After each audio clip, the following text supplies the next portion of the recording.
이 영상은 마음의 평화를 위한 오디오북입니다. 조용한 공간에서 편안하게 앉아 마음을 가만히 열어두시고 들어보시길 바랍니다. 오늘도 살아내느라 고생했습니다.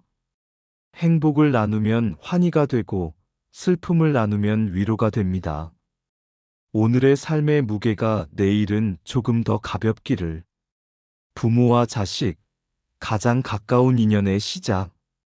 가장 가까운 사람, 가장 많이 싸우는 사람, 가장 사랑하는 사람, 가장 크게 상처 주는 사람. 그 사람은 다름 아닌 가족, 그 중에서도 부모와 자식입니다. 자식은 나의 분신 같고 내 삶의 전부 같지만 어느 날은 자식이 나를 아프게 합니다. 부모는 세상의 은인 같지만 어느 날은 그 존재가 짐처럼 느껴지기도 합니다. 이토록 가까워서 아픈 관계. 왜 우리는 부모와 자식 사이에서 이토록 복잡한 감정을 겪어야 할까요? 부처님께서는 부모와 자식은 전생의 업에 따라 만난다고 하셨습니다. 그리고 그 관계는 단순한 사랑이 아닌 업의 갚음이자 인연의 청산이라 하셨습니다. 이제 우리는 묻습니다. 지금 내가 마주한 이 가족, 이 자식, 이 부모는 내게 어떤 인연으로 찾아온 걸까? 일부 부처님의 인연법으로 본 가족의 의미. 일가족은 선택이 아니라 업의 결과. 인간은 누구도 태어날 환경을 선택하지 않습니다. 하지만 부처님께서는 모든 인연은 스스로 지은 업에 따라 맺어진다고 하셨습니다. 어떤 부모 밑에 태어나는가, 어떤 자식이 나에게 오는가는 그저 우연이 아니라 전생의 원인과 조건이 모인 결과입니다. 부처님은 경전에서 이렇게 말씀하십니다. 지금 네가 사랑하는 이는 전생에 너에게 은혜를 준 이요. 지금 네가 미워하는 이는 전생에 너에게 원한을 품은 이다. 이 네 가지 인연으로 만나는 부모 자식. 불교에서는 부모와 자식이 다음 네 가지 인연으로 만난다고 봅니다. 은혜를 갚으러 오는 인연. 전생에 내가 큰 도움을 준 이가 자식으로 태어남. 은혜를 갚으러 내가 가는 인연. 전생에 그 사람이 나에게 큰 은혜를 베푼 경우. 업을 갚으러 오는 인연. 전생에 그 사람이 나에게 큰 고통을 준 경우. 업을 갚으러 내가 가는 인연. 내가 그 사람에게 고통을 준 경우 속죄하러 자식으로 태어남. 이처럼 단순한 사랑이나 혈연이 아닌 전생의 행위가 얽혀 지금의 가족이 된 것입니다. 이부 부모와 자식 사이의 갈등과 업의 흐름. 왜 자식이 부모를 아프게 하는가? 가끔은 이렇게 묻습니다. 내가 평생 자식을 위해 희생했는데 왜 저 아이는 나를 원망하죠? 자식은 부모의 마음을 모른다고들 하지만 왜 이토록 모질게 말할 수 있을까요? 그럴 때 부처님께서는 그 자식은 빚을 받으러 온 자이다라고 말씀하십니다. 전생에서 내가 그에게 상처를 주었고 그 빚을 이 생에서 갚는 것일 수 있습니다.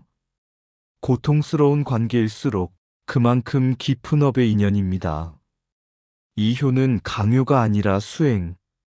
불교에서의 효도는 단순히 부모 말을 듣고 잘 모시는 것을 넘어 부모와의 관계 안에서 업을 해소하고 마음을 닦는 수행입니다. 부모가 자식을 이해하지 못하고 자식이 부모를 원망하며 갈등할 때 그 모든 갈등 속에서 스스로를 돌아보는 마음이 곧 효입니다.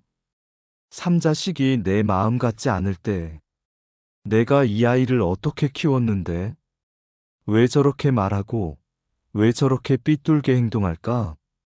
하지만 자식은 내 것이 아닙니다. 부처님께서는 자식은 잠시 머무는 손님과 같다고 하셨습니다. 그 손님은 내 삶을 통해 무언가를 배우러 왔고 또 나로 하여금 어떤 마음을 시험하게 합니다. 3부 자식을 통해 나를 닦는 길. 1. 자식은 나의 거울. 자식의 말과 행동이 내 마음을 뒤흔들 때 그 순간이 바로 수행의 기회입니다. 자식이 무례한 말을 하면 나는 분노가 치밀고 억울해집니다. 그때 바라봐야 할 것은 그 자식이 아니라 분노하는 나의 마음입니다. 부처님은 말씀하셨습니다. 남을 고치려 하지 말고 내 마음을 먼저 다스리라. 이 부모됨은 수행이다. 부모는 자식을 키우는 존재이지만 그 과정에서 가장 많이 성장하는 것도 바로 부모 자신입니다. 자식을 키우며 우리는 참는 법을 배우고 기다리는 법을 배우며 무조건적인 사랑을 배웁니다. 이 모든 것이 수행입니다. 3자식이 짐처럼 느껴질 때, 때로는 자식이 너무 힘들게 합니다. 그럴 때는 이렇게 되새기십시오. 이 아이는 나의 빚이기도 하고, 이 아이를 통해 나는 마음의 밭을 가꾸고 있다. 불교에서의 자비는 상대가 변하기를 바라지 않고 그저 있는 그대로 받아들이며 내가 괴로움 없이 바라보는 힘입니다. 이 생에 맺은 인연을 어떻게 회항할 것인가? 지금 나와 함께 살고 있는 부모, 지금 내 곁에 있는 자식은 그저 이 생에서 우연히 만난 혈연이 아닙니다. 수없이 많은 생을 거치며 때로는 부부였고 때로는 원수였으며 이제는 부모와 자식으로 만난 존재입니다.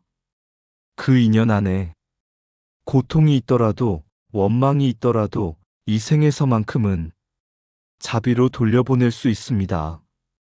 누군가는 이 생에서 그 인연을 끝내고 누군가는 다시 만나 업을 이어가기도 합니다. 그러니 지금 이 관계 안에서 사랑하고 이해하고 기도하십시오. 당신을 통해 나도 성장하고 나를 통해 당신도 편안해지기를 바랍니다. 이것이 불교에서 말하는 가족관계의 회양이며 지혜로운 삶의 마무리입니다. 이 생에 맺은 부모와 자식의 인연은 그 어떤 인연보다도 깊고 복잡합니다. 하지만 그 인연 안에서 우리는 깨달을 수 있고 더 자비로워질 수 있습니다. 이 오디오북이 당신의 삶에 작은 평온이 되기를 바랍니다.